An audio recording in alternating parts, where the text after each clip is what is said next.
The wind tore through the trees with a force that made the shutters rattle, and Mira dropped the tray she was carrying the moment she heard the sound. It was not the howl of an ordinary animal. It was thin, broken, and desperate, coming from somewhere just beyond her garden fence. She grabbed a lantern from the hook by the door and stepped out into the cold night without stopping to think about the danger that might be waiting for her. The forest behind her cottage had always been quiet, almost too quiet, and the people in the nearby village of Ashwood rarely came near it after dark. They said strange things lived among the old oaks, things that walked on 2 legs when the moon was hidden, and on 4 when it was full. Mira had never believed those stories. She had lived at the edge of that forest for 3 years, baking bread and pies to sell in the village square, and nothing had ever come out of those trees to trouble her. Until tonight. She followed the sound past the fence, her boots sinking into the wet grass, the lantern swinging shadows across the twisted roots and fallen branches.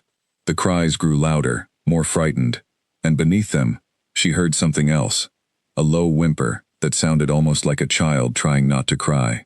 Her heart pounded as she pushed through a thicket of bramble and found the source. 2 small wolf pups lay huddled together beneath a fallen log, shivering, their fur soaked and matted with mud. One was larger, with a streak of silver along its back, and it stood weakly in front of the smaller one, as if trying to protect it from her. The smaller pup had eyes the color of amber, wide and terrified, and when it looked up at Mira, something about that gaze made her stomach twist. It did not look like the eyes of an animal. It looked like the eyes of someone pleading for help. She should have turned around. She should have gone back inside, bolted her door, and pretended she had seen nothing. Every instinct told her that wild animals, especially wolves, did not belong near a woman living alone. But the pups were so small, so clearly starving and afraid, and the storm was growing worse by the minute. Thunder rolled across the sky, and the first drops of rain began to fall through the canopy above. Mira set the lantern down and knelt slowly, keeping her movements gentle. The larger pup growled, a weak and unconvincing sound, but did not move away when she reached out her hand. She let it sniff her fingers, holding her breath, and after a long moment, the growling stopped. "I am not going to hurt you," she whispered, her voice barely audible over the wind. "Neither of you, I promise." She did not know why she made that promise to 2 wild animals in the middle of a storm, but something about the moment felt important, as if she were making a vow that would matter far beyond that single night. Slowly, carefully, she gathered the smaller pup into her arms first, tucking it inside her coat to shield it from the rain. The larger one hesitated, watching her with sharp, intelligent eyes, before finally allowing her to lift it as well. The walk back to her cottage felt longer than it should have. The storm pressed down harder with every step, and twice she thought she heard something large moving through the trees behind her, something that kept pace with her but never showed itself. She told herself it was only the wind bending the branches, only her imagination running wild after the shock of finding the pups. But some deep and ancient part of her refused to believe that explanation, and she quickened her steps until she reached her door. Inside, the warmth of the fire she had left burning wrapped around her like a blanket. She set the pups down near the hearth and grabbed the driest towels she owned, rubbing the mud and rain from their fur as gently as she could. The larger one endured the process with quiet dignity, watching her hands the entire time. The smaller one trembled uncontrollably, pressing itself against its sibling, until the warmth of the fire finally began to calm it. Mira sat back on her heels and studied the 2 of them properly for the first time. They were beautiful, in a strange and unsettling way. Their fur, once cleaned, held a deep charcoal gray, with faint silver markings that seemed to catch the firelight and shimmer. Their eyes, when they opened fully, were far too aware, too knowing, for creatures that should have been barely more than infants. She had grown up on stories about the wolf kingdoms, hidden deep within the northern mountains, ruled by an alpha bloodline said to be older than the villages themselves. Her grandmother used to tell her that the wolves there were not simple animals at all, but shifters, beings who could walk as humans by day and run as wolves by night, bound by ancient laws and a fierce, unbreakable loyalty to their pack. She had always assumed those stories were meant only to frighten children into staying close to home after dark. Looking at the 2 pups now, curled together in front of her fire, she was no longer so certain. "You're not ordinary wolves, are you?" she murmured, more to herself than to them. The larger pup lifted its head and looked at her, and for one unsettling second, she could have sworn it understood exactly what she had said. She spent the rest of that night awake, sitting beside the fire, watching the pups sleep and listening to the storm rage outside her walls. Every so often, she thought she heard footsteps circling the cottage, heavy and deliberate, but whenever she rose to check the windows, there was nothing there but darkness and rain. By the time the sky began to lighten with the first gray hint of dawn, exhaustion finally pulled her into a shallow, uneasy sleep. She woke a few hours later to the smell of her own kitchen, which struck her as strange, because she had not lit the stove before falling asleep. Blinking against the morning light, she sat up and found the two pups nowhere near the hearth where she had left them. Panic shot through her, and she scrambled to her feet, calling out even though she knew wolves could not answer. A soft thump came from the kitchen, followed by the unmistakable sound of something small knocking over a jar. Mira hurried through the doorway and stopped dead in her tracks. The smaller pup sat on the kitchen table, its front paws braced against a jar of dried apples that had somehow tumbled onto its side, spilling fruit across the wooden surface. The larger pup stood on the floor below, watching its sibling with what looked almost like exasperation, an expression far too complex for any true animal to make. "How did you two get up there?" she said, more amused than angry, though her heart was still racing from the fright. The smaller pup looked at her, then at the spilled apples, then let out a small, pitiful whine, as if apologizing. Mira found herself laughing despite everything, despite the exhaustion and the unanswered questions crowding her mind. She gathered the pups down from the table and set about cleaning the mess, all the while stealing glances at them, trying to understand what exactly she had brought into her home. Over the following days, it became impossible to deny that these were no ordinary animals. They understood far more than any wolf pup should. When she spoke to them directly, they responded with expressions that mirrored human emotion almost perfectly, tilting their heads, narrowing their eyes in confusion, or wagging their tails with unmistakable joy. The larger one, whom she began calling Finn for the streak of silver that reminded her of moonlight on water, seemed to appoint himself as guardian of the smaller pup, always positioning himself between Mira and his sibling whenever a loud noise startled them. The smaller pup, gentler and more curious, she named Oren. He was the one who first discovered her love of baking, sniffing eagerly around the kitchen whenever she rolled out dough or peeled apples for a pie. He would sit at her feet for hours, watching every movement of her hands with rapt attention, and the first time she gave him a small taste of baked apples sweetened with honey, his entire body seemed to light up with delight. It was during one of those quiet kitchen afternoons, with flour dusting her apron and the scent of cinnamon filling the small cottage, that Mira first noticed the mark. She was bathing the pups in a shallow basin near the fire, working a cloth gently through Oren's fur, when her fingers brushed against something hard, just beneath the fur at the base of his neck.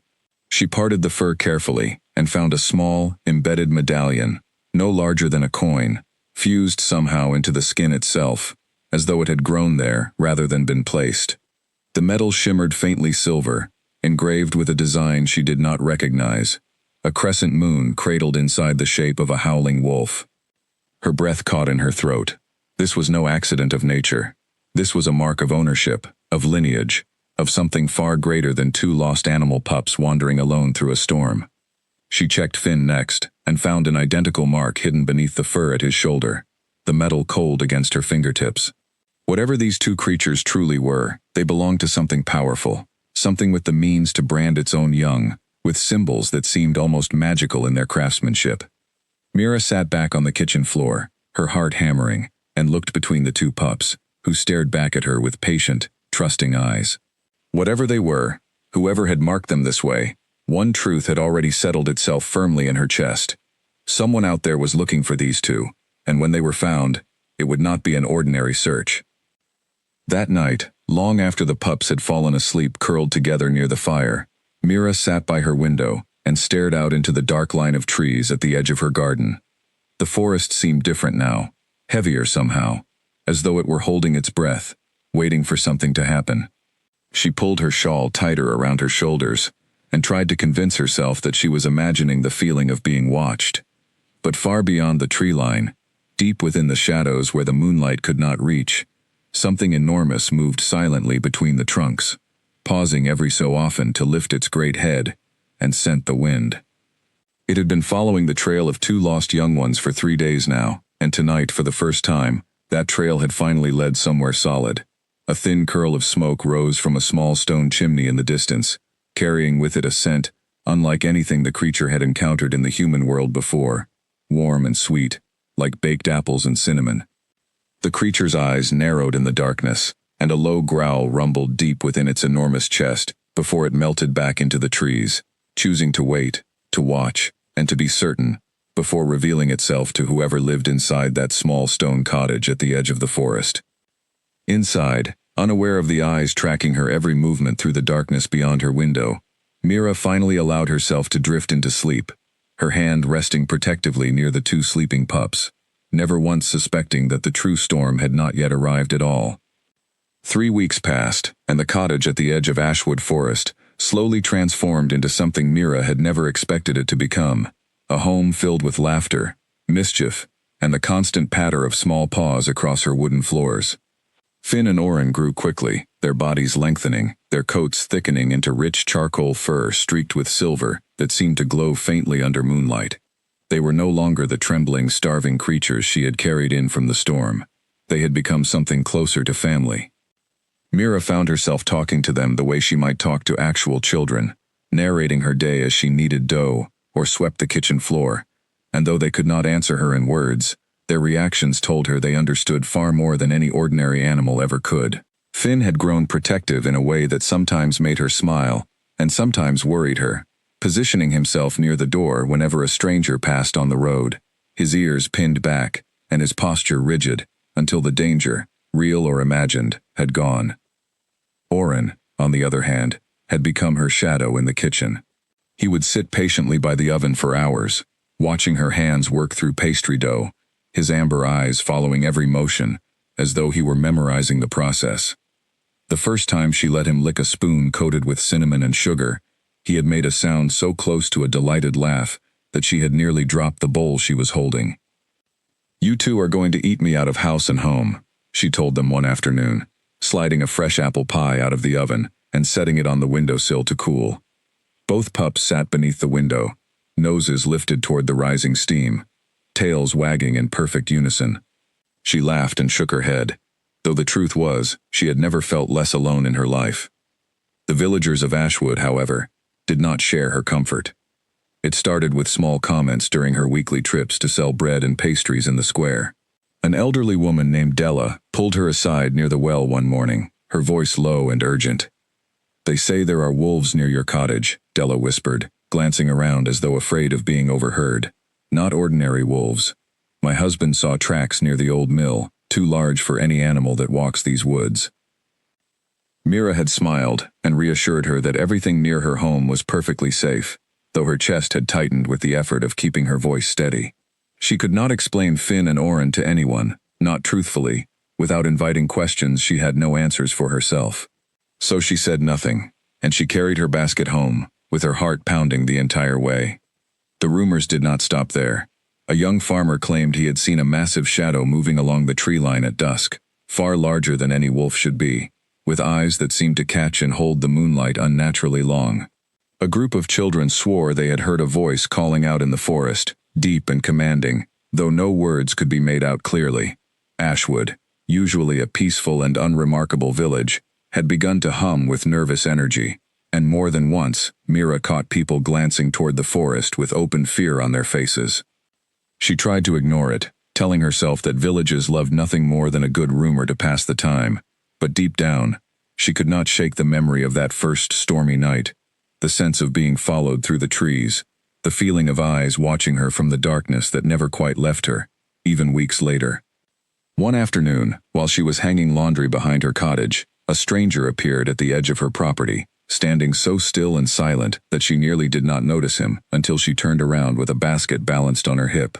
He was tall, dressed in dark traveling clothes far too fine for a simple wanderer, with sharp eyes that swept over her garden, her cottage, and finally settled on her with unsettling precision. "Good afternoon," he said, his voice smooth and carefully polite, though something about it made the hair on the back of her neck rise. "I am searching for 2 lost creatures, wolf pups, taken from a place far from here. I have reason to believe they may have passed through this area recently." Mira's heart lurched, but she kept her expression carefully neutral, gripping the edge of her laundry basket to steady her hands. "I have not seen anything like that," she said, forcing steadiness into her voice. "This is a quiet place.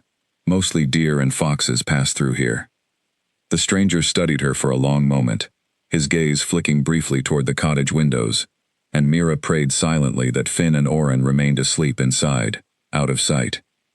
Whatever instinct guided them, they seemed to sense danger even through walls, and to her enormous relief, no sound came from within. "If you happen to see anything," the stranger continued, producing a small folded paper from his coat and holding it out to her, "there is a substantial reward for information. The one responsible for their safe return would be greatly honored among those who serve the Northern Territories." Mira accepted the paper out of politeness rather than interest, glancing briefly at the crude sketch drawn upon it. 2 wolf pups with a crescent moon symbol marked above them, identical to the medallions hidden beneath Finn and Oren's fur. Her stomach dropped, but she folded the paper calmly and tucked it into her apron pocket without letting her expression change. "I will keep an eye out," she said simply. The stranger nodded once, his eyes lingering on her a moment longer than necessary, before turning and disappearing back into the tree line as silently as he had arrived. Mira stood frozen in her garden for several long minutes after he vanished, her pulse hammering, before finally forcing herself to move, gathering the rest of the laundry with trembling hands, and hurrying inside to check on the pups. She found them both awake, sitting perfectly still near the hearth, their ears pinned back, their bodies tense in a way she had never seen before. Finn's lips were pulled back slightly, exposing sharp young teeth, a low growl vibrating faintly in his chest, even though the stranger was long gone. Oren pressed himself against his brother's side, his amber eyes wide and fearful, fixed on the door, as though he expected it to burst open at any moment. "It's all right," Mira whispered, kneeling beside them and running her hands gently over their fur, trying to calm the frantic pounding of her own heart as much as theirs. "Whoever that was, he's gone now. You're safe here." But even as she said the words, she was no longer certain they were true. Someone was searching for these two, someone with resources and reach, extending far beyond a simple village, and that search was closing in, far faster than she had ever anticipated. That night, after the pups had finally settled into an uneasy sleep, Mira sat awake by the fire long past midnight, staring at the folded paper the stranger had left behind, tracing her fingers over the crescent moon symbol drawn upon it. She thought of the ancient stories her grandmother used to tell, of wolf kingdoms hidden in the northern mountains, of an alpha bloodline so powerful and so fiercely protective of its own that entire villages had once been abandoned, rather than risk provoking their anger. She thought of the massive shadow the farmer claimed to have seen, moving through the trees, the deep commanding voice the children swore they had heard. Whatever, or whoever, was searching for Finn and Oren was not simply looking for lost animals. They were searching for something far more precious, and Mira understood, with a chilling certainty that settled deep into her bones, that whoever eventually found them would not be easily turned away. Outside, far beyond the reach of her firelight, the same enormous shadow that had trailed her since the night of the storm paused once again at the edge of the tree line, its golden eyes fixed unblinking on the small stone cottage. It had watched the stranger's visit from a distance, had felt its own fury rise at the sight of another creature drawing near its lost young ones. But it had not moved to intervene, not yet. It was waiting, gathering certainty before revealing itself, because when the true alpha finally stepped forward to claim what belonged to him, there would be no mistake, and no one would be able to stand in his way. The knock on the door came just after sunset, 3 sharp raps that echoed through the cottage, and sent both pups scrambling behind the kitchen table with their hackles raised. Mira wiped her flour-covered hands on her apron and approached the door cautiously, her heart already racing from the memory of the stranger who had visited days before. She opened it to find a young woman standing on her doorstep, breathless, her cloak torn at the hem and her boots caked with mud from what must have been a long journey through the forest. The woman's eyes were wide with exhaustion and something that looked very much like fear. "Please," the woman said, her voice cracking, "I need shelter for the night. I mean no harm. I swear it. I have been traveling for 2 days, and the roads are not safe after dark." Mira hesitated only a moment before stepping aside and letting her in. Whatever caution she might have held on to after the encounter with the sharp-eyed stranger softened at the sight of this woman, clearly exhausted and genuinely frightened. She led her to the fire and offered her a bowl of stew, watching as the young woman ate hungrily, her hands trembling slightly around the spoon. "My name is Elsie," the woman said between bites. "I was traveling with a merchant caravan heading toward the coast, but we were separated during a storm nearly a week ago. I have been trying to find my way back to the main road ever since." Mira nodded sympathetically, though something about the story nagged at her, a small detail that did not quite fit. Merchant caravans rarely traveled this close to Ashwood Forest, and the road Elsie claimed to have lost was miles from where the storm would have pushed her. Still, exhaustion could make anyone's memory unreliable, and Mira pushed the doubt aside, choosing kindness over suspicion. As the evening wore on, Elsie's eyes kept drifting toward the corner of the kitchen, where Finn and Oren remained hidden, peering out cautiously from behind an overturned basket.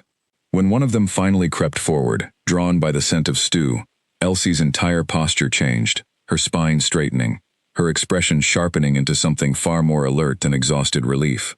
"Wolves," she said quietly, her voice carrying a strange edge. "You keep wolves in your home."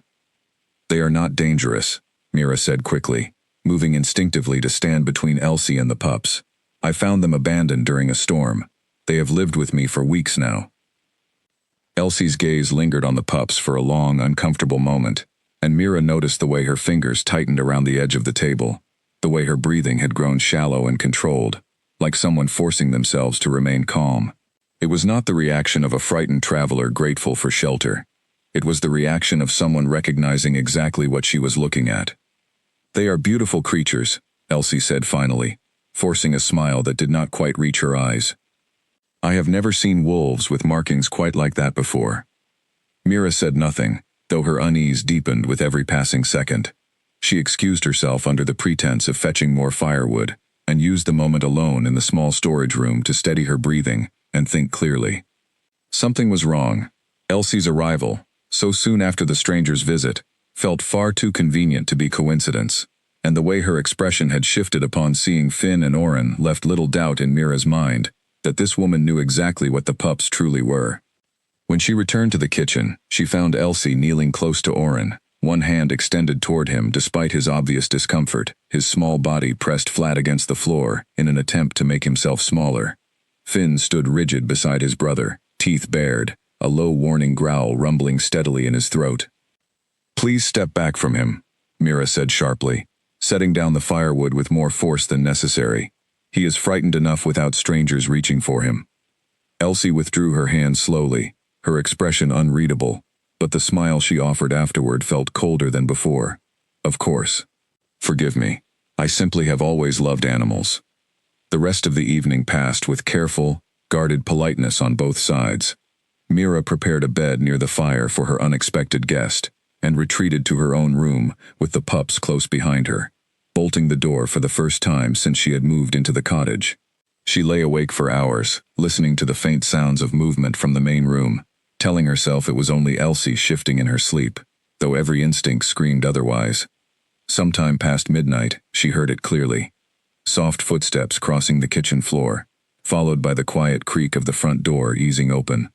Mira sat up immediately, her pulse hammering, and pressed her ear against her bedroom door. She heard Elsie's voice, hushed and urgent, speaking to someone outside. "They are here, exactly as we suspected. The woman has no idea what she is protecting. Tell the commander the search can end tonight." Mira's blood ran cold. She backed away from the door, scooping up both pups, despite their startled yelps, and pressed herself against the far wall of her bedroom, mind racing through every possible option. There was no back exit from this room, only a single window too small for her to climb through, while carrying both pups at once. Outside, she heard more voices now, low and urgent, at least 3 or 4 different speakers coordinating with quiet efficiency. Whoever Elsie truly was, she had not come alone, and whatever plan they had set into motion was already unfolding, just beyond the thin wooden door separating Mira from danger. She thought quickly, setting the pups down gently and pressing a finger to her lips in a gesture she hoped they somehow understood. Both of them went still and silent, their eyes wide and trusting despite the fear radiating from every line of their small bodies. Mira grabbed the iron poker resting beside her unlit bedroom hearth, the only weapon within reach, and positioned herself near the door, listening intently as the footsteps drew closer. Her hands shook, but she forced herself to remain steady, remembering the promise she had made to these two creatures on the night she found them huddled beneath a fallen log in the storm. She had promised to protect them, and she intended to keep that promise no matter what waited on the other side of that door. The footsteps stopped directly outside her room. A long, tense silence stretched between one heartbeat and the next. Then, without warning, an enormous crash shook the entire cottage, the sound of splintering wood and shattering glass erupting from the main room, followed immediately by a deep, furious roar, unlike anything Mira had ever heard, a sound so powerful it rattled the very walls around her. Elsie's calm, controlled voice shattered into a scream of pure terror, quickly joined by shouts of alarm from the others outside. Mira pressed herself tighter against the wall, gathering the trembling pups close against her chest, her heart pounding so violently she feared it might give her away through the door alone. Whatever had just entered her home, it was not one of Elsie's companions. It was something else entirely, something massive and enraged, and from the sheer terror in the voices outside, whoever had come to steal Finn and Oren away had just encountered something far beyond anything they had prepared for. Chaos erupted beyond the bedroom door, the sounds of struggle, of bodies colliding with furniture, of that same deep and furious growl rolling through the cottage like distant thunder given voice. Mira squeezed her eyes shut, holding the pups impossibly close, and waited, trembling, for whatever came next to reach her door. Silence fell as suddenly as the chaos had begun, and the absence of sound felt somehow more frightening than the noise itself. Mira remained frozen against the wall, the pups trembling in her arms, straining to hear any hint of what was happening beyond the bedroom door. Long seconds passed, stretching into what felt like an eternity, before a heavy, deliberate set of footsteps approached, slower now, controlled, nothing like the frantic scrambling that had filled the cottage moments before. The door handle turned slowly. Mira raised the iron poker, bracing herself, ready to defend the pups with whatever strength she had left. The door swung open, revealing not the armed figure she had expected, but a man standing tall in the doorway, his presence filling the entire frame. He wore no armor, only simple dark clothing that seemed entirely too plain for someone who carried himself with such unmistakable authority, and his eyes, when they found hers, held a color so pale and golden, they seemed to glow faintly in the dim light of her bedroom. He did not move toward her immediately. Instead, his gaze dropped to the pups clutched against her chest, and something in his expression shifted entirely, the hard, dangerous edge melting away into an emotion so raw and overwhelming that Mira nearly lowered her weapon out of sheer surprise. Relief. Desperate, aching relief, the kind that came only from finding something feared lost forever. "Finn," he said, his voice rough, barely above a whisper. "Oren." Both pups lifted their heads at the sound of their names, and Mira felt them tense against her, not with fear this time, but with something closer to recognition. Oren let out a small, high-pitched whine and struggled against her grip, straining toward the man in the doorway with an urgency that startled her. Finn remained more cautious, watching the stranger closely, though the low growl that had rumbled in his chest for hours now finally quieted. "Who are you?" Mira demanded, keeping the poker raised despite the trembling in her arms. "What did you do to the woman who was here? What is happening in my home?" The man's golden eyes flicked toward her, taking in her defensive stance, the weapon in her hand, the fierce protectiveness written plainly across her face despite her obvious fear. Something like respect flickered briefly across his features before he answered. "The woman who called herself Elsie, along with the 3 others who accompanied her, will trouble you no further," he said carefully. "They came here intending to steal what belongs to me, and I will not apologize for stopping them, though I understand the damage caused to your home tonight was significant, and for that, I do apologize." "What belongs to you?" Mira repeated, her grip on the poker tightening even as understanding began to dawn, cold and heavy, in her chest. "My sons," the man said simply, his gaze returning to the pups still pressed against her. They were taken from my kingdom nearly a month ago, stolen by those who sought to use them against me. I have searched every corner of this territory since the night they disappeared, and only tonight did the trail finally lead me here, to you. Mira's mind reeled, pieces falling into place with dizzying speed, the medallions hidden beneath their fur, the crescent moon symbol on the paper the earlier stranger had shown her, the ancient stories her grandmother used to tell about the wolf kingdoms hidden deep within the northern mountains. This man standing before her, with his impossible golden eyes and quiet, commanding presence, was no ordinary traveler. "You are the Alpha King," she said slowly, the words feeling strange and unfamiliar in her mouth, though she somehow already knew them to be true. He inclined his head slightly, neither confirming nor denying the title outright, though his silence spoke clearly enough. "My name is Draven," he said instead, "and you, it seems, have spent the last several weeks caring for my sons far better than I dare say most would have managed, human or otherwise." Mira lowered the poker at last, though her heart still pounded fiercely in her chest, uncertainty warring with the strange, undeniable relief of finally understanding what she had stumbled into weeks ago. She looked down at Finn and Oren, both of them now watching Draven with open longing, their earlier fear entirely replaced by something that looked remarkably like joy. "They can go to him," she said softly, more to herself than anyone else, loosening her grip and allowing the pups to scramble free of her arms. Oren reached Draven first, launching himself forward with a delighted yip, and the powerful, imposing figure who had just torn through her cottage with enough force to shatter furniture, knelt immediately, gathering the small pup into his arms with a gentleness that seemed entirely at odds with the raw power she had witnessed moments before. Finn followed more slowly, pressing himself against his father's side, and Mira watched as Draven closed his eyes, breathing deeply, clearly overwhelmed by the reunion he had feared might never come. For a long moment, nobody spoke. The cottage around them lay in disarray, furniture overturned, a window shattered, evidence of the brief and violent struggle that had taken place only minutes earlier. Mira should have been furious about the destruction, should have been demanding answers about the strange woman who had lied her way into shelter and safety, should have been afraid of the powerful stranger now kneeling in the middle of her ruined kitchen. Instead, she found herself simply watching, quietly moved by the sight of a father reunited with his lost children. Eventually, Draven rose, Oren still cradled against his chest, Finn pressed close against his leg. His golden eyes found hers again, and this time, the intensity within them had shifted into something far more complicated: gratitude, mixed with lingering wariness, curiosity mixed with restrained authority. "I owe you a debt that cannot easily be repaid," he said. "You protected my sons when you had no reason to, when you did not even understand what they truly were.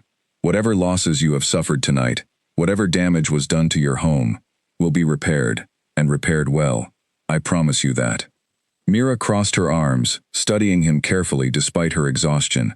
"I did not do it for a reward," she said honestly. "I did it because two frightened creatures needed help, and I could not turn them away." Something flickered across Draven's expression at her words, an emotion she could not quite name, though it softened the hard lines of his face considerably. "That," he said quietly, "is precisely why I intend to see this debt properly repaid." Before Mira could respond, a low murmur of voices carried in from beyond her broken front door, and Draven's entire posture shifted instantly back into sharp alertness, his arm curling protectively around Oren. Mira followed his gaze toward the doorway and saw several more figures approaching through the darkness, moving with the same controlled, disciplined precision she had noticed in Draven himself. "My guard," Draven explained quickly, noting her sudden tension. "They arrived later than expected, delayed by the storm that struck the northern pass. They mean you no harm." Mira nodded slowly, though her exhaustion was beginning to catch up with her, the adrenaline of the past hour finally draining away and leaving her limbs heavy and unsteady.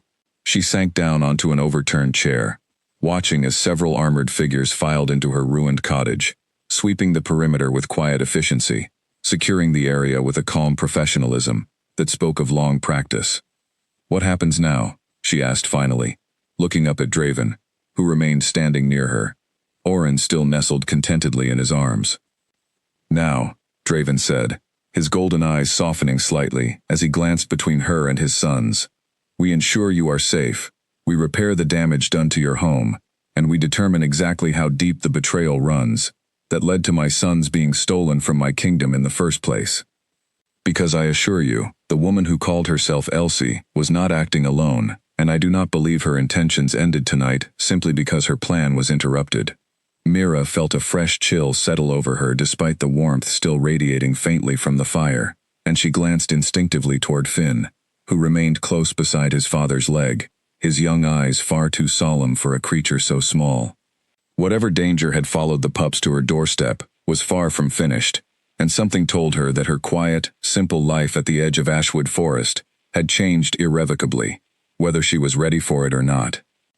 The following days brought a strange new rhythm to Mira's cottage, one filled with the quiet efficiency of Draven's guard, repairing what had been broken, replacing shattered glass, mending splintered wood, restoring order to a home that had briefly become a battlefield.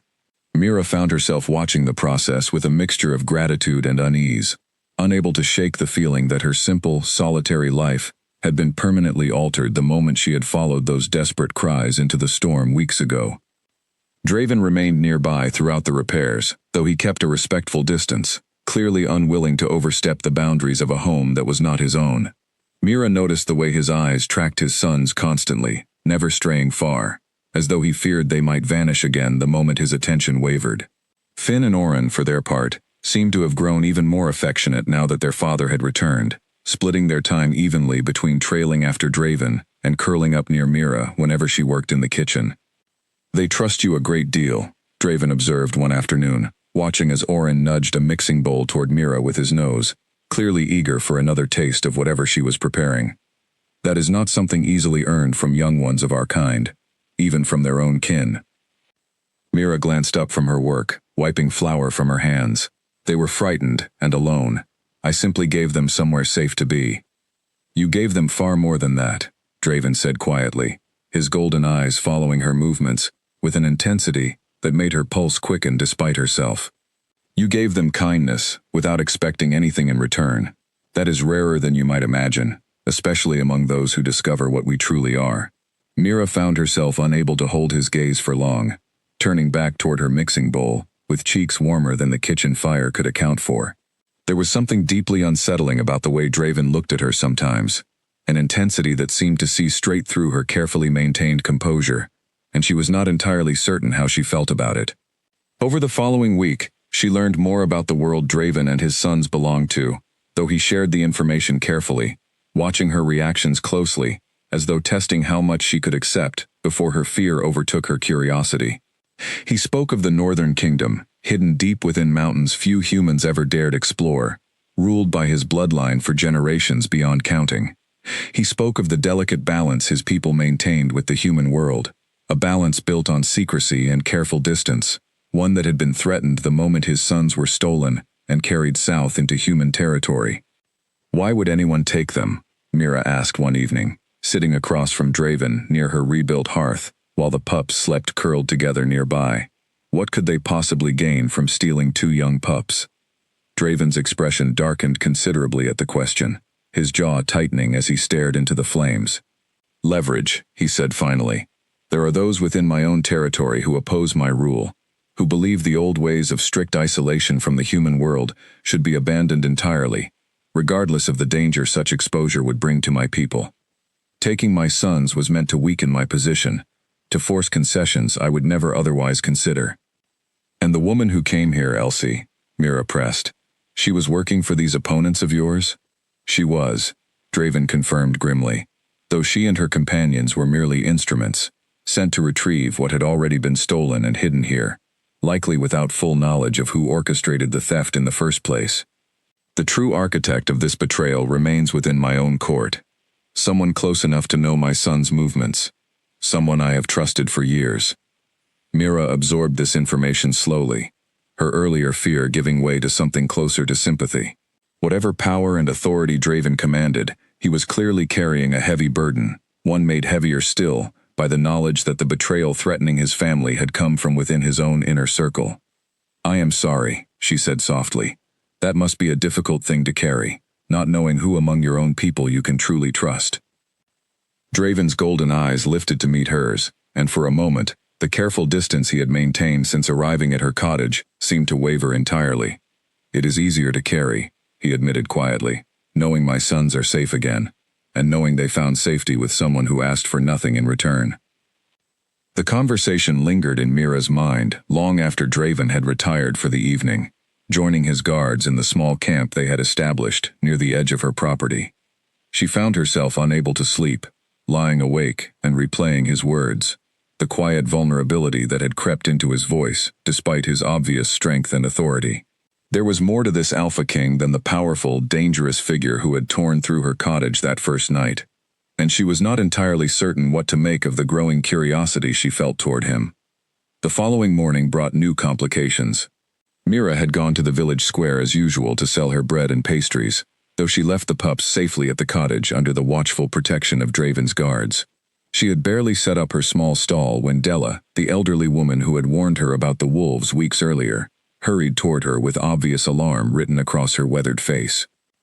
"There are strange men asking questions throughout the village," Della whispered urgently, glancing over her shoulder as though fearful of being overheard, "asking about you, about your cottage, about wolves seen near the forest. They do not seem like the same sort who came through before. These ones carry themselves like soldiers, though they wear no uniform." Mira's stomach tightened immediately, her mind racing back to Draven's warning about the betrayer who remained hidden within his own court.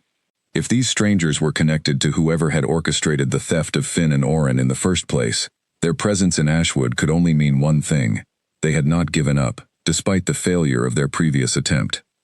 She thanked Della quickly and abandoned her stall, hurrying back toward the forest path that led to her cottage, her heart pounding with every step. The village behind her seemed suddenly full of watchful eyes, and she could not shake the feeling that she was being followed, though every time she glanced over her shoulder, the road remained empty. By the time she reached her cottage, breathless and thoroughly unsettled, she found Draven already standing near the door, his expression tense, clearly having received similar reports from his own scouts stationed throughout the surrounding area. "They have found this place," he said grimly, the moment she came into view.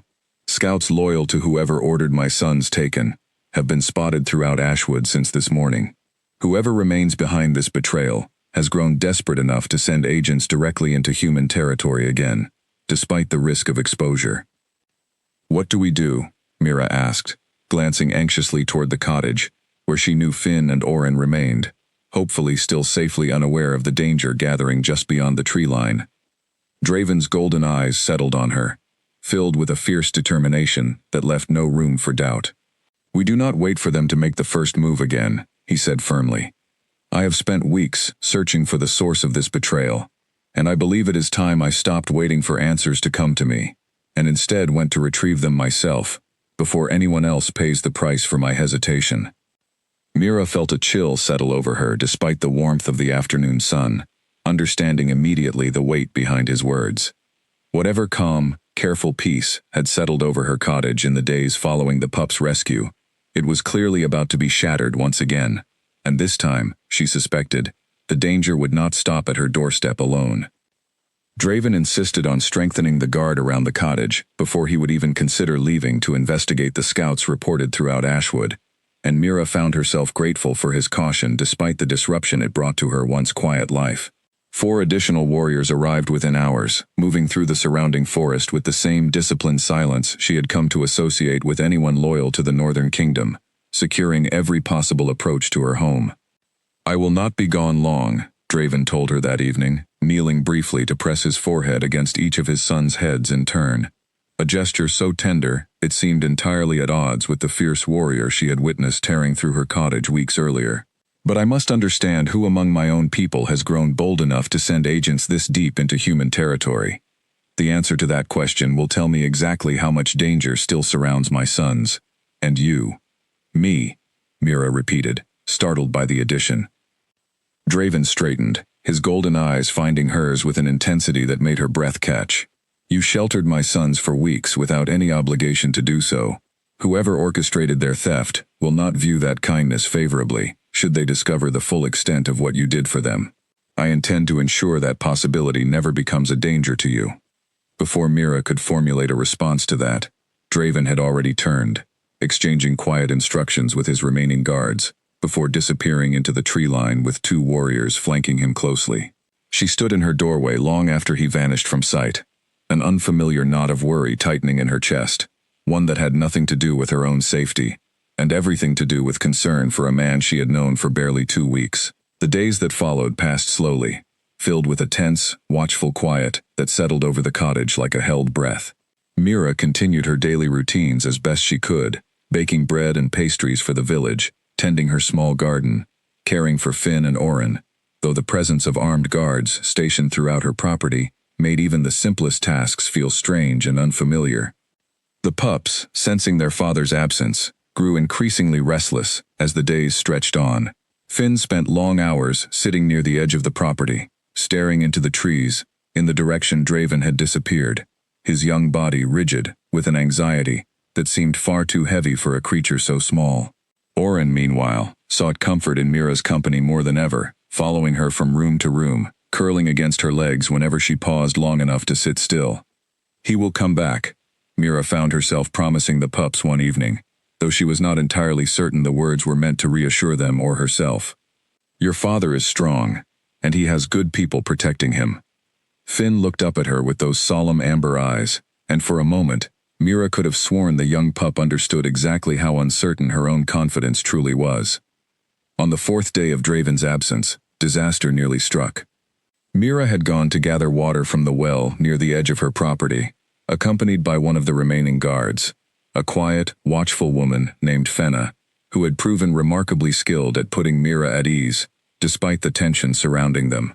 They had barely reached the well when a sharp, urgent bark echoed from the direction of the cottage, unmistakably belonging to Finn. Mira dropped the water bucket immediately and ran, her heart hammering with fear. Fenna close behind her, with a hand already resting on the hilt of a blade hidden beneath her cloak.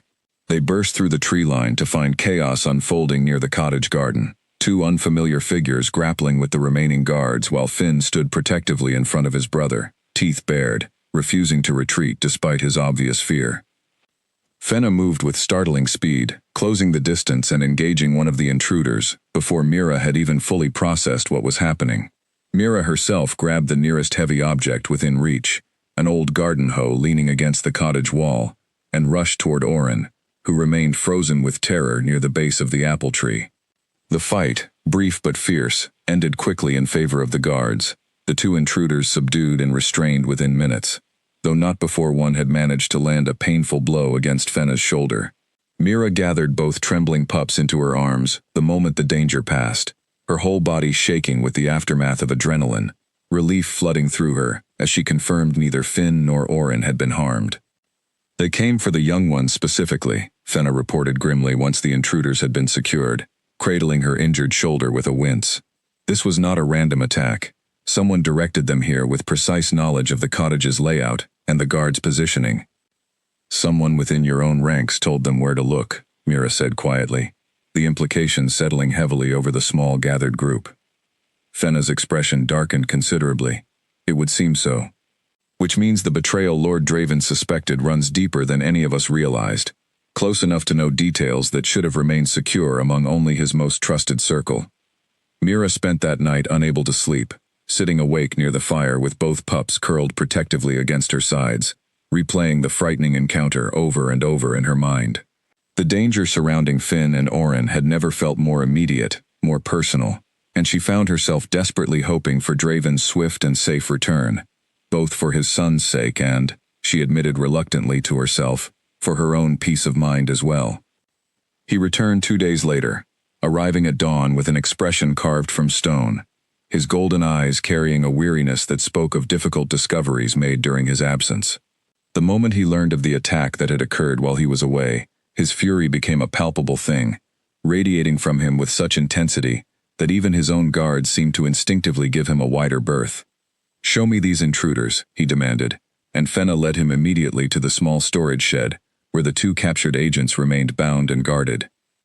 Mira did not follow, choosing instead to remain with the pups, though she could hear the low, dangerous rumble of Draven's voice, carrying from the shed, interspersed with the frightened, stammering responses of the captured men. When Draven emerged nearly an hour later, His expression had shifted from fury into something colder, more calculated, more dangerous in its controlled precision. "I know who is responsible," he told Mira quietly, finding her in the kitchen, where she had been attempting, without much success, to distract herself with baking. "A member of my own council, someone who has served my family for over a decade, someone I trusted implicitly with the safety and secrets of my kingdom." "Who?" Mira asked, setting down the rolling pin she had been gripping far too tightly. "His name is Silas," Draven said, the word coming out clipped and bitter. "He has convinced himself that abandoning the old ways of isolation, exposing our kind fully to the human world, would strengthen our people rather than endanger them. He believes stealing my sons would force my hand, would demonstrate the vulnerability of maintaining our current path of secrecy." Mira absorbed this slowly, understanding now the full weight of the betrayal Draven had been carrying since his sons first vanished. "What happens now?" she asked softly. Draven's golden eyes met hers, and within them, she saw a fierce and unwavering resolve settle into place. "Now," he said, "I return to my kingdom to confront Silas directly, to end this threat before it can endanger anyone else, my sons included. But I will not leave you and them unprotected again, not after what nearly happened here in my absence." "What are you saying?" Mira asked carefully, though some part of her had already begun to suspect the answer. "I am saying," Draven replied, his voice quiet but resolute, "that I believe the safest place for my sons, and for you, is no longer here at the edge of this forest, exposed and vulnerable to whatever agents Silas continues to send. I am asking you to consider returning with us, to the Northern Kingdom, where you would be under my direct protection, and where Finn and Orin would never again have to fear losing the woman who saved their lives." Mira stared at Draven for a long moment, the weight of his request settling over her slowly, like snow accumulating on a rooftop, until the strain finally became impossible to ignore. Leave Ashwood, leave the cottage she had built her quiet, careful life around for the past 3 years. Leave everything familiar behind, to follow a man she had known for barely 2 weeks, into a kingdom hidden deep within mountains she had only ever heard about in her grandmother's old stories. "I do not know if I can simply abandon everything I have here," she said honestly, glancing around the kitchen that had become so much more than shelter to her, a place filled now with the sound of small paws on wooden floors, and the warm scent of baking that had drawn 2 frightened pups into her life in the first place. "I am not asking you to abandon anything," Draven said gently, his golden eyes softening as he took a step closer. "I am asking you to consider a choice, one made freely, without pressure or obligation.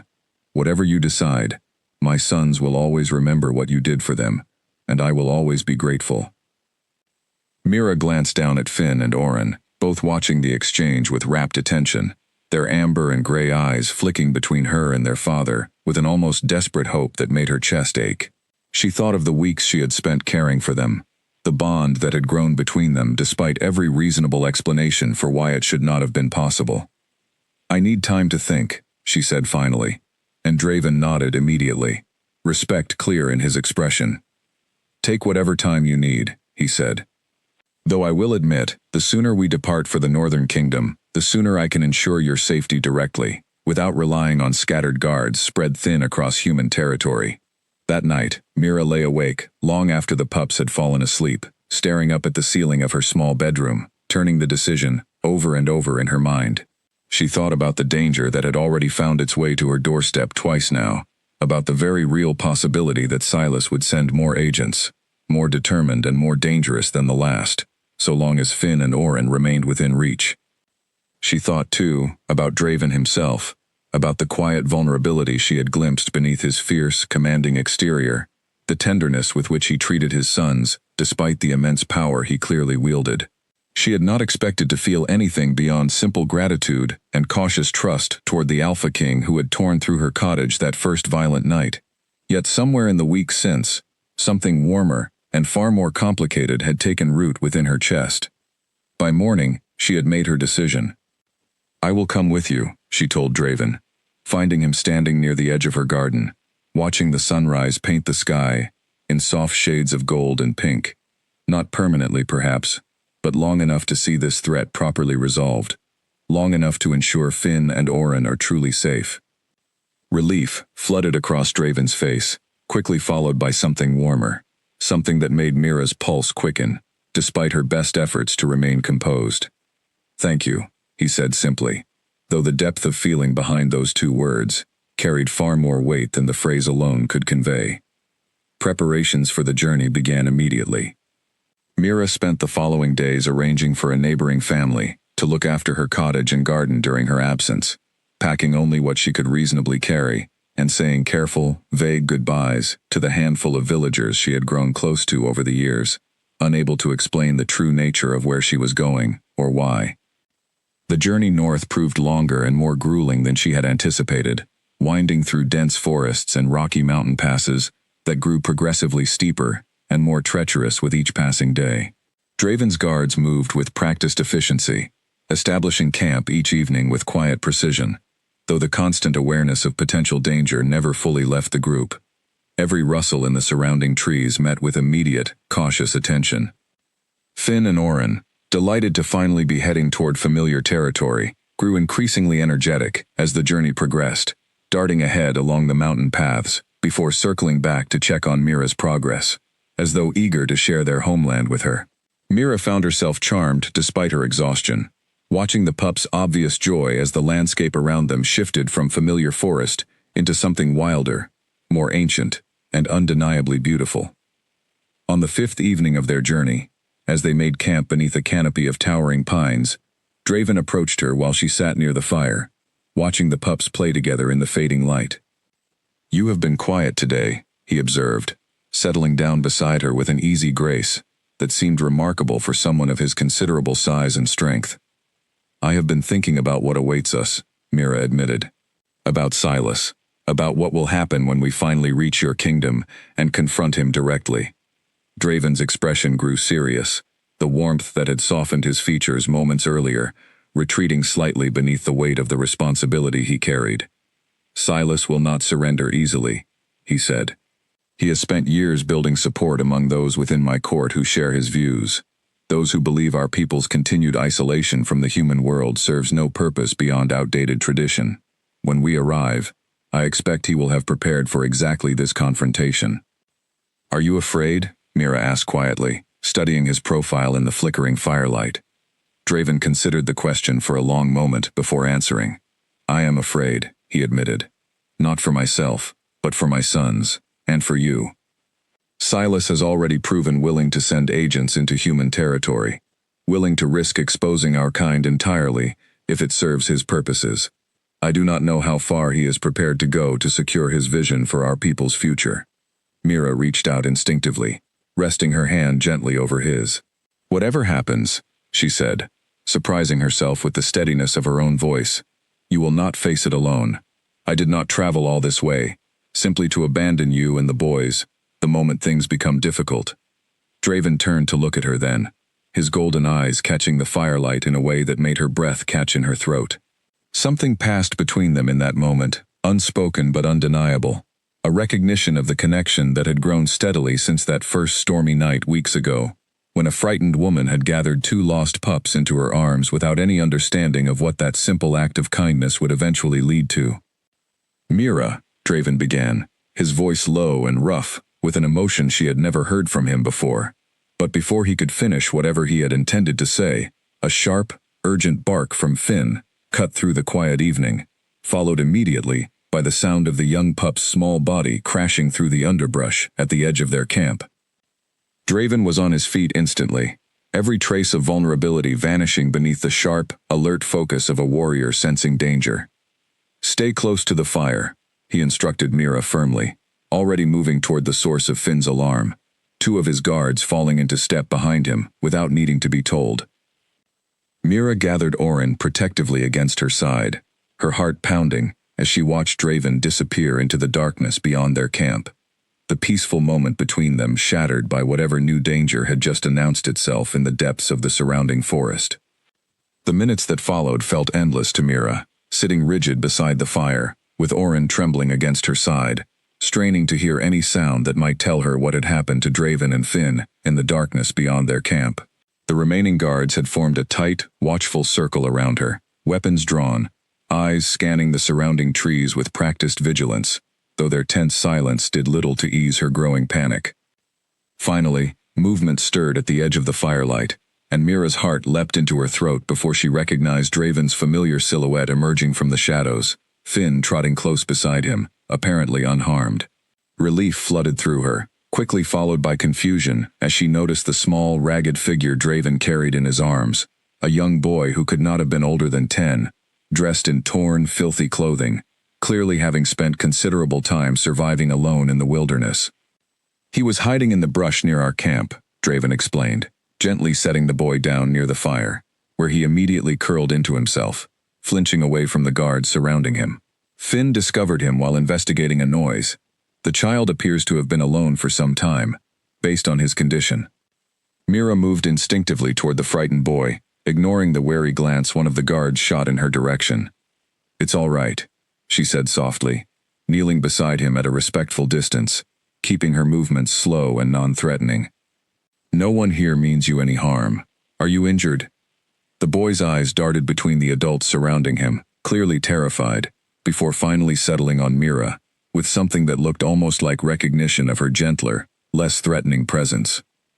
"They will find me," he whispered, his voice hoarse from disuse or fear, perhaps both. "Please, you cannot let them find me here." "Who will find you?" Draven asked, his tone carefully measured despite the sharp attention in his golden eyes. The boy's gaze flickered toward Draven, and something in his expression shifted, recognition mixed with fear. "You're him," he breathed. "You're the Alpha King.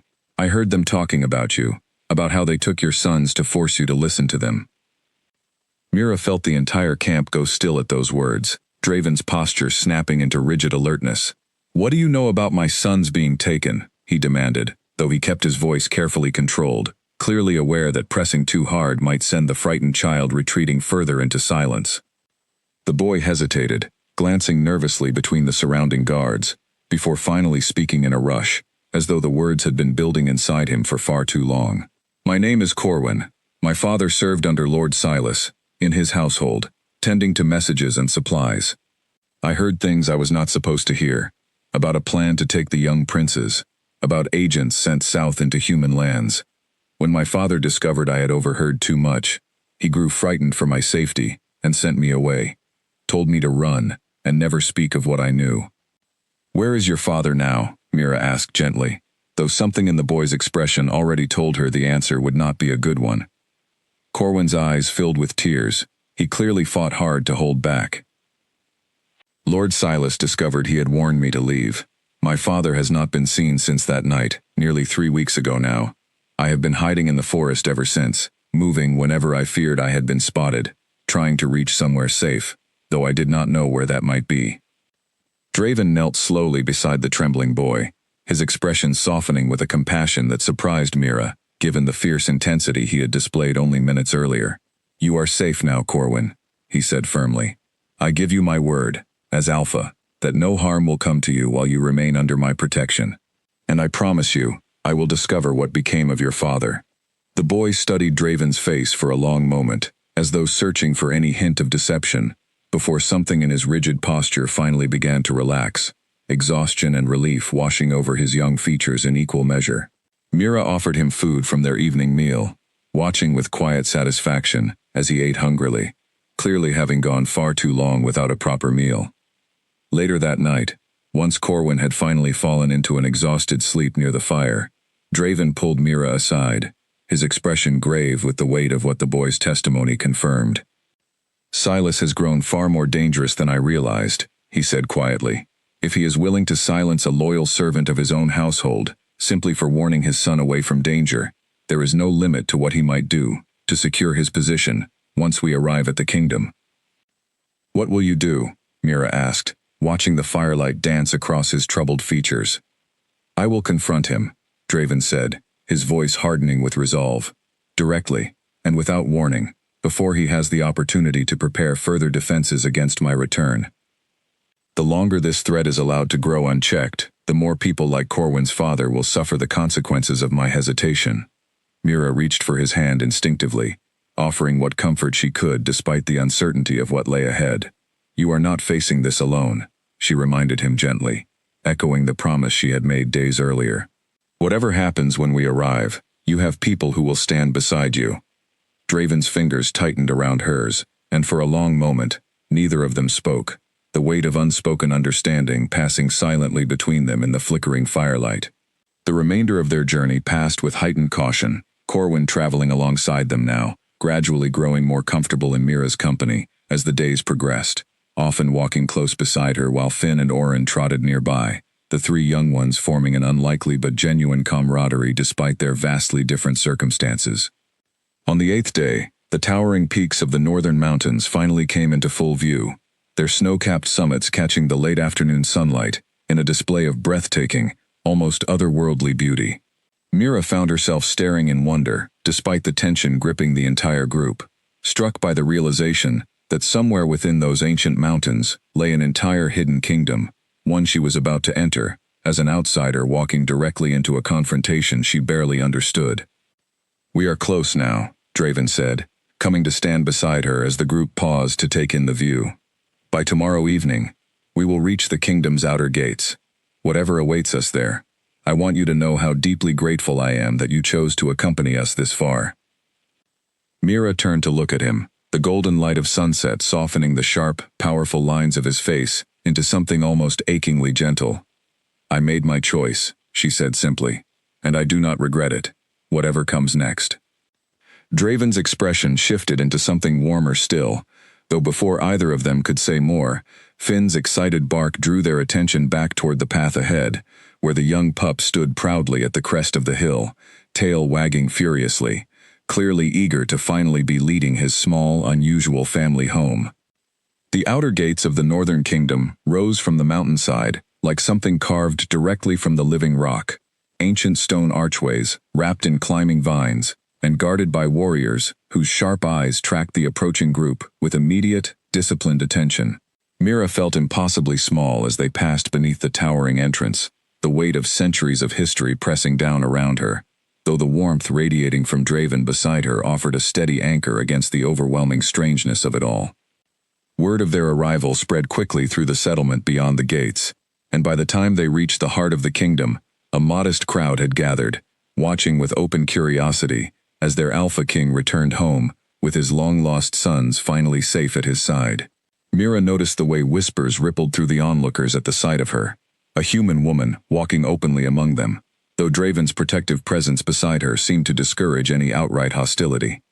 They had barely reached the central hall when a tall, austere figure emerged to meet them, flanked by several armed guards of his own. Mira recognized the sharp, calculating eyes immediately, though she had never seen this man before, some instinct warning her that this could only be Silas, the very man responsible for the danger that had shadowed her cottage for weeks. Lord Draven, Silas said smoothly, his voice carrying a practiced warmth that did not quite reach his cold, assessing gaze. What a relief to see the young princes returned safely. The entire kingdom has been anxious for news of their welfare. Draven's expression hardened instantly, his arm curling protectively around Finn, who pressed close against his father's leg, ears flattened in obvious distrust. Save your false relief, Silas, Draven said, his voice carrying a dangerous edge that silenced the murmuring crowd immediately. I know precisely what role you played in my son's disappearance. Corwin's testimony, along with the confessions of the agents captured near the human woman's cottage, has made your involvement undeniable. A flicker of something dangerous crossed Silas's composed features before he masked it once again behind practiced calm. I am uncertain what wild accusations you have gathered during your journey, he said carefully, but I assure you, my loyalty to this kingdom has never wavered. Your loyalty to your own vision for this kingdom, perhaps, Draven countered sharply, but not to me, nor to the safety of my family.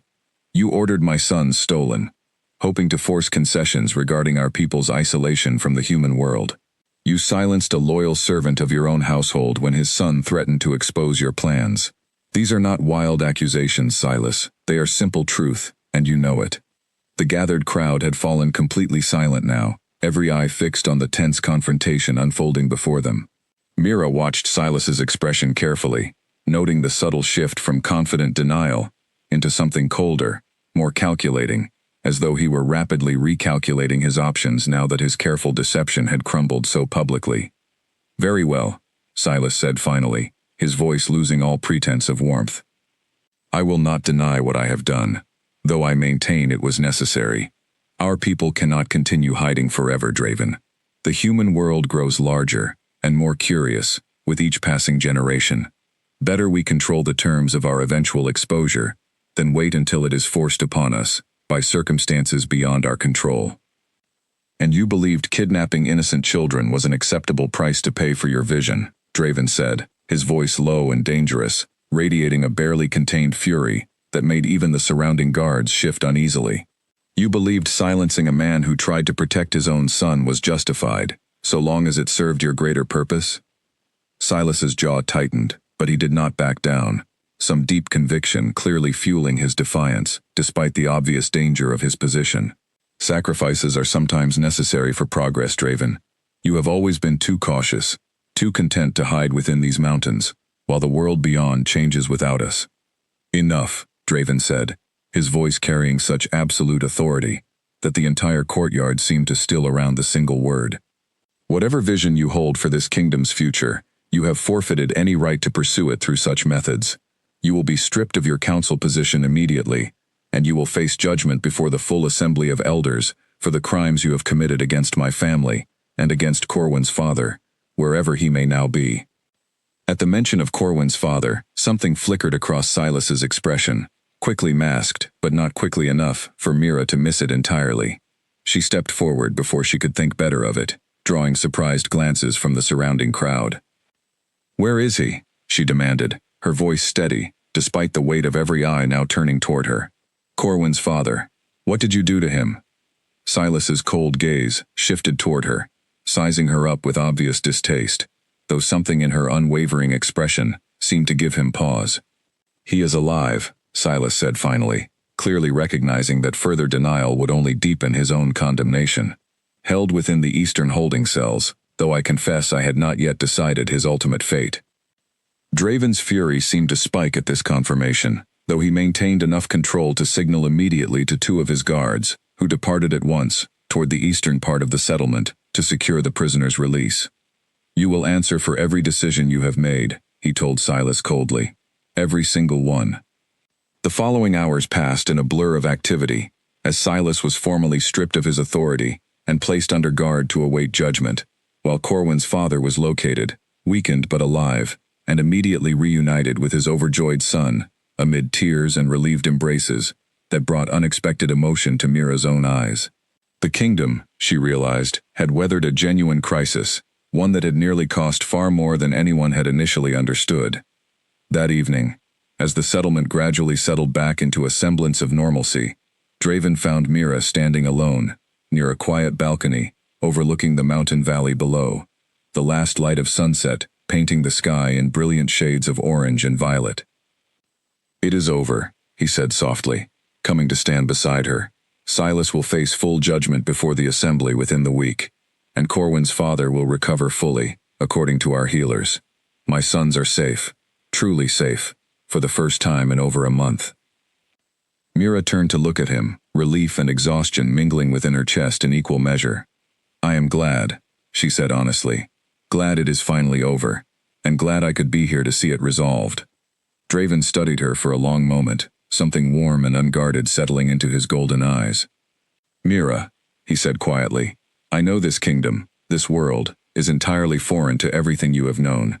I would understand completely if, now that the danger has passed, you wish to return to your life in Ashwood, to your cottage and your bakery." Mira felt her chest tighten at the thought, surprising herself with the intensity of her own reluctance. "Is that what you want?" she asked carefully. "For me to leave?" Draven's expression shifted into something almost vulnerable, a rare crack in the composed authority he carried so naturally. "No," he admitted quietly. "That is very much not what I want, but I did not wish to presume that my feelings were shared, or that you would wish to remain somewhere so far removed from everything familiar to you." Mira reached for his hand, lacing her fingers through his, with a certainty that surprised even herself. "I have spent weeks watching you fight for your sons, for your people, for what is right, even when it meant confronting betrayal from those closest to you. she said softly. I do not think I am ready to walk away from that. Or from you. Draven's expression transformed entirely at her words, the weight of weeks of tension and fear finally giving way to something bright and genuine, and for the first time since Mira had met him, she saw him smile fully, an expression that softened every hard line of his powerful features into something achingly warm. The weeks that followed brought a gradual, gentle transformation to Mira's life within the Northern Kingdom, one that unfolded slowly enough that she barely noticed how completely her world had shifted until she found herself, one quiet morning, standing in a kitchen far grander than her own modest cottage, teaching several curious young members of the settlement how to properly fold pastry dough, while Finn and Oren supervised eagerly from beneath the work table. Silas's judgment before the full assembly of elders had been swift and decisive, his crimes against the royal family and against Corwin's household, deemed severe enough to warrant permanent exile from the kingdom, stripped of all authority, and standing among his people. Draven had overseen the proceedings with a composed gravity that impressed Mira deeply, tempering justice with a fairness that acknowledged even Silas's genuine, if badly misguided concerns about the kingdom's future relationship with the human world. Perhaps, Draven had said during one of their many conversations following the judgment, there is wisdom buried somewhere within his terrible methods, even if his actions were unforgivable. Our isolation cannot last forever. Perhaps it is time we considered, carefully and on our own terms, how that eventual change might unfold. Mira had found herself surprised by his willingness to consider even a fragment of merit within his betrayer's convictions, though it only deepened her growing respect for the thoughtful, measured way Draven approached leadership, so different from the fierce, dangerous warrior she had first encountered, tearing through her cottage weeks earlier.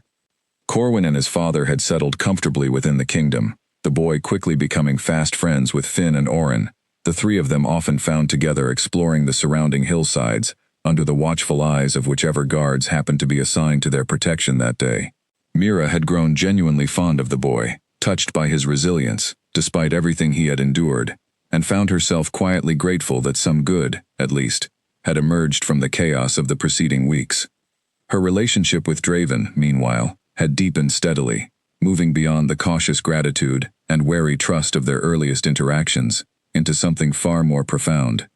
She found herself drawn into countless quiet evenings spent beside him, discussing everything from the histories of his kingdom to the simple everyday joys of her old life in Ashwood, discovering with each conversation new depths to a man who carried immense responsibility, with a grace and thoughtfulness she had rarely encountered in anyone before, human or otherwise.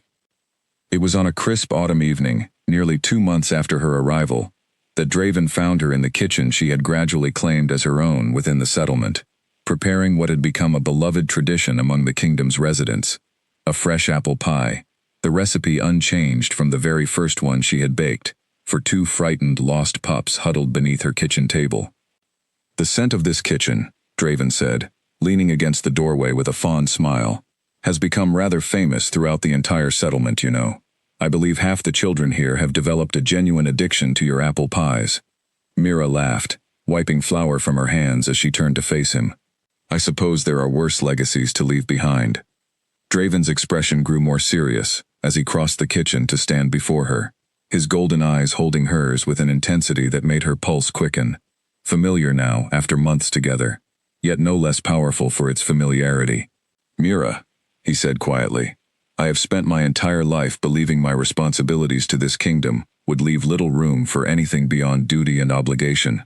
Then a storm led my sons to your door, and everything I believed about my own life changed entirely. He reached into his coat and withdrew a small, intricately carved wooden box, opening it to reveal a delicate silver ring, its design mirroring the crescent moon and wolf symbol she had first discovered hidden beneath Finn and Oren's fur so many months ago. I am not asking you to become someone you are not, he continued, his voice steady, despite the vulnerability clearly written across his features. I am asking you to remain exactly who you already are, the woman who opened her door to 2 frightened strangers without hesitation, and to consider building a life here, beside me, and beside the sons who love you as fiercely as any mother they could have known.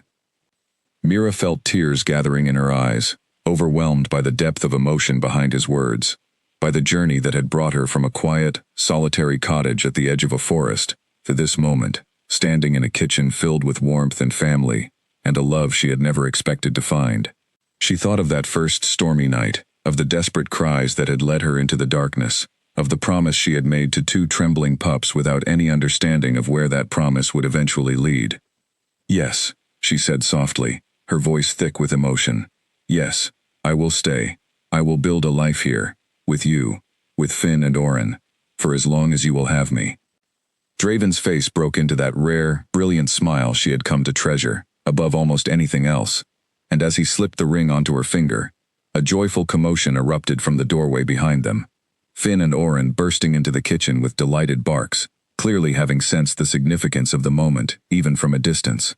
Mira knelt immediately, gathering both pups into her arms, laughing through her tears as they showered her with affectionate nuzzles, their joy every bit as genuine and overwhelming as her own. News of their engagement spread quickly throughout the kingdom, met with widespread celebration among a people who had watched their alpha king carry the weight of leadership alone for far too long, and who had come to genuinely embrace the gentle, generous human woman who had saved their young princes and brought unexpected warmth into their once quiet royal household. The wedding, held beneath the golden light of the following spring, brought together humans and shifters alike in a celebration unlike anything the kingdom had witnessed in generations, a quiet, hopeful symbol of the gradual bridge being built between two worlds that had remained separate for far too long. Mira stood before the gathered crowd in a simple, elegant gown, Finn and Oren seated proudly at her feet, and as she looked into Draven's golden eyes and spoke her vows, she felt nothing but certainty about the winding, unexpected path that had led her to this moment. Years later, the story of the young woman who had baked apple pies for two lost wolf pups, only to find herself claimed as queen by the Alpha King who came searching for them himself, became one of the kingdom's most beloved tales, told and retold among children gathered by firelight, a gentle reminder that even the smallest acts of unconditional kindness could change the course of an entire kingdom's future, and that love, in whatever form it arrived, always found its way home.